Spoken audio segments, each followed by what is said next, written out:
માહિતી મુજબ તલાવચોરા હાઈસ્કૂલ ખાતે વિદ્યાર્થી હોલ ટિકિટ લેવા આવ્યો હતો ત્યારે છોકરીના પરિવારજનોએ તેને બહાર રોકી હુમલો કર્યો હતો. હુમલામાં વિદ્યાર્થીને આંખ અને મોઢાના ભાગે ગંભીર ઇજાઓ પહોંચી. ઇજાગ્રસ્ત હાલતમાં તેને સારવાર અર્થે ચીખલી રેફરલ હોસ્પિટલ ખાતે ખસેડવામાં આવ્યો હતો.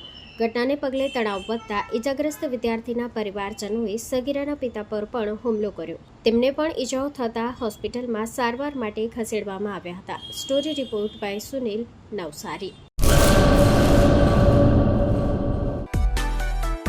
માં motor driving, safe and sure driving.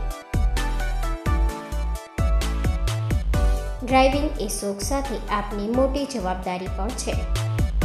અમારા ઇન્સ્ટ્રક્ટર દ્વારા સચોટ અને સરળ માર્ગદર્શન.